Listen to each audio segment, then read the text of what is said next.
All right, so Europe's in this energy crunch, right? Trying to get off Russian gas, and Azerbaijan was supposed to be the big answer. Yeah, at first, everyone was pretty optimistic about Azerbaijan. I mean, makes sense, right? Huge gas reserves, pipelines already set up, Seemed like a win-win. especially after things went south with Ukraine. Oh, yeah, Europe was scrambling for alternatives. Big time. So suddenly, Azerbaijan becomes this strategic player. What the... Well, hold on. It's not like they could just pump out gas like magic. Right, there's got to be limits, right? Like how much they can actually produce. Exactly. Production capacity and infrastructure limitations. Yeah. Can't just snap your fingers and make more pipelines appear. Okay, so the pipelines. How does that actually work? How's the gas getting from Azerbaijan all the way over to Europe? Well, they've got this thing called the Southern Gas Corridor. Okay. It's this whole network of pipelines stretching from the Caspian Sea, where the gas is, all the way to Italy. Wow, all the way to Italy. Yeah, the final part is the Trans-Adriatic Pipeline. TAP, they call it. TAP. Got it. That delivers the gas into Italy, Greece, and Bulgaria. And from there, it gets spread out across Europe. So by late 2022, what was the thinking? How much gas could Azerbaijan actually supply? They were hoping to hit something like 20 billion cubic meters per year. 20 billion. That's a lot of gas. It is, yeah. Big plans. So what happened? Did the pipelines break down or something? There have been some hiccups along the way, like maintenance stuff, technical issues. Stuff happens. But there's also this whole geopolitical layer to it. Mm-hmm. We can't forget about the tension between Azerbaijan and Armenia. Oh, right, the Nagorno-Karabakh conflict. Yeah. Always a hot spot. Exactly, and that kind of instability, Yeah. well, it makes investors nervous. Makes sense. If you're going to put money into a project, you want to know it's going to be stable, right? Absolutely. Plus, Azerbaijan's got to think about their own needs, too. They can't just export all their gas. People at home need it, too. Oh, yeah. Got to keep the lights on back home, right? Exactly. Finding that balance, domestic use versus export, that's a constant challenge. So it's not just as simple as Azerbaijan sent us your gas. Nope. It's way more complicated. Technical stuff, geopolitical stuff, economics. I can see why Europe's having a tough time. Yeah, especially with energy prices being so high already. Any disruption just adds fuel to the fire. Okay, but let's talk about the real-world impact here. How are these gas shortages, these price hikes, hitting regular people? Oh, it's hitting them hard. By those rising energy costs, it's tough all around. Yeah, sometimes we forget that behind all the big numbers, there are real people trying to get by. It's a stark reminder of how crucial energy security really is. It impacts everything. So the big question is, who's to blame here? Is it Azerbaijan's fault for not delivering enough gas? Or did Europe mess up by putting all their eggs in one basket? Well, it's tricky. There are arguments on both sides. Lay it on me. Some people say the EU should have diversified their energy sources a long time ago. They shouldn't have been so reliant on Russia in the first place. Hindsight is 20/20 though, right? Who could have predicted things would go this way? That's true. It's easy to say that now, but on the other hand, Azerbaijan never actually promised they could replace all of Russia's gas. They were clear about their own limitations. Fair point. So maybe no one's solely to blame, but we can't just ignore Russia's role in this, can we? Absolutely not. What they did has shaken up the whole global energy market. It's a huge factor in this crisis. And the EU's own shift to renewable energy, it feels like that's playing a role too, right? They're making progress, but it's not happening overnight. Yeah, that reliance on gas is coming back to bite them. This whole situation really highlights the urgency of speeding up the transition to renewables, building a more resilient energy system. So what happens now? Is Europe just going to freeze this winter? What are their options? Well, in the short term, they're looking at importing more liquefied natural gas, LNG, but that stuff's expensive. So not really a long-term solution. Exactly. The real focus needs to be on those long-term solutions. And that's where things get really interesting.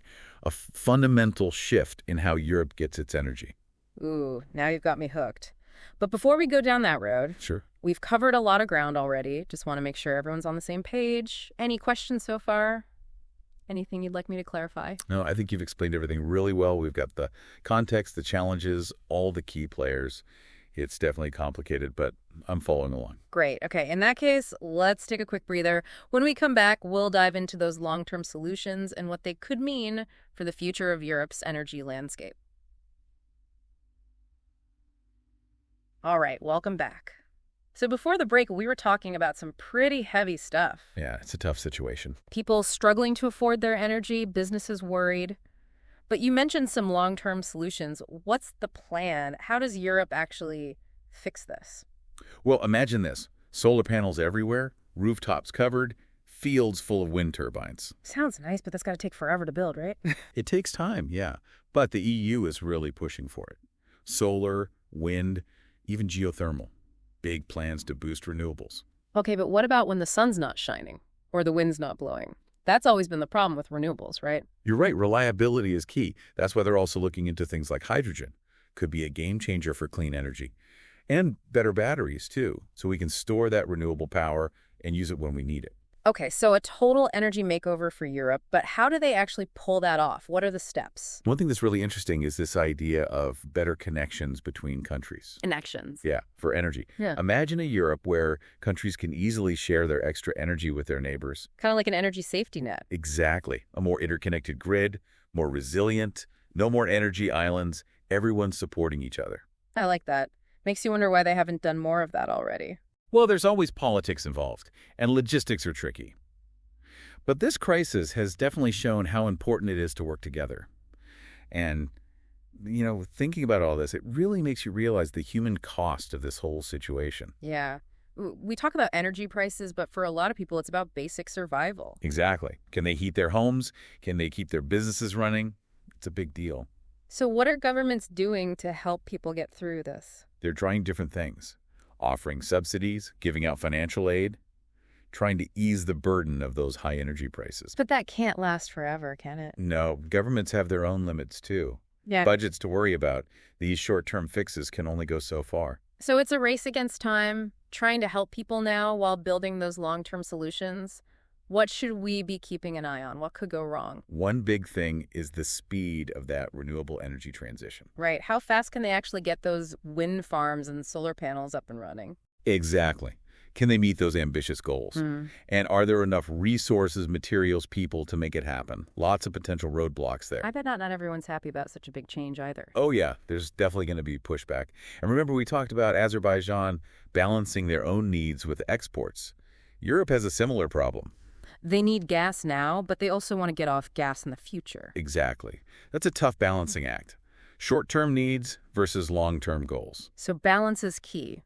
Balancing energy sources, balancing different interests. Absolutely. Finding that sweet spot is going to be crucial for Europe. And speaking of balance, we haven't even talked about the global power plays going on behind the scenes. Ooh, you're right. It's not just about Europe, is it? This energy crisis is shaking things up all over the world. This is getting interesting, ready to unravel some geopolitics. Let's do it. The energy world is always changing. This crisis has just thrown a big wrench into everything. Okay, so we're talking geopolitics now. The whole world's watching this energy drama unfold. Yeah, energy has always been a big deal on the global stage. And this crisis has really shown how risky it is to depend too much on one energy source. You mean like how Europe was so hooked on Russian gas? Exactly. It gave Russia a lot of power, a lot of leverage. But this whole situation has forced Europe to diversify, find new suppliers. And that changes the game, right? Big geopolitical shifts. Give it time. So if Russia's losing its grip on Europe's energy, who's winning? Is this Azerbaijan's chance to become the new energy giant? It's not that straightforward. Azerbaijan's important, don't get me wrong, but they can't replace Russia all by themselves. It's more like a multipolar energy world emerging. Multipolar, meaning? More players in the game. The U.S. is stepping up. Qatar, even Algeria, they're all increasing their energy exports to Europe. More players. More competition, more potential for conflict, maybe? It definitely adds a layer of complexity. And every new relationship has its own geopolitical baggage. Right. It's not just about the gas itself. It's about the political ties that come with it. Exactly. It's like a giant game of energy chess. Everyone's making moves, trying to stay ahead. So who's teaming up with whom in this new energy world? Any big alliances forming? One thing that's really noticeable is how close Europe and the U.S. have become. Makes sense. They both want to push back against Russia. Exactly. Cooperating more on energy security. But of course, that makes some other countries nervous. That's cool. Well, China, for one. They're not too thrilled about this transatlantic energy bromance. They've got their own energy needs, their own partnerships they're building in Asia, Africa. So it's like this energy crisis is speeding up changes that were already happening, reshaping alliances, creating new tensions. That's a good way to put it. Yeah. And remember, it's not just about who's buying and selling energy.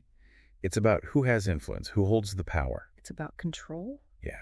Energy security, economic power, national security. It's all connected. Wow.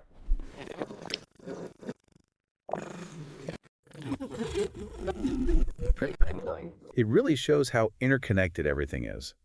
Decisions made about energy today have huge consequences for the future. Well, we've explored a lot today. Pipelines, geopolitics, the whole energy chessboard. It's been a deep dive for sure. So, as we wrap up, what's the big takeaway? What should our listener remember about all this? I think the key thing is energy isn't just fuel anymore. It's a weapon, a bargaining chip, a way to gain power. It's a political tool. Exactly. Yeah. And understanding how that works is essential if you want to understand what's happening in the world. It's not just about saving energy at home. It's about seeing the big picture, how energy, politics, and global power are all intertwined. Right, and those connections are always shifting. Stay curious, keep asking questions, and don't assume anything. The energy world is changing fast, and understanding those changes is key to navigating the future. Well said. I think that's a great place to leave it. Thanks for joining us for this deep dive. It's been a wild ride, and who knows what twists and turns are coming next in the world of energy. Until next time, stay informed and stay energized.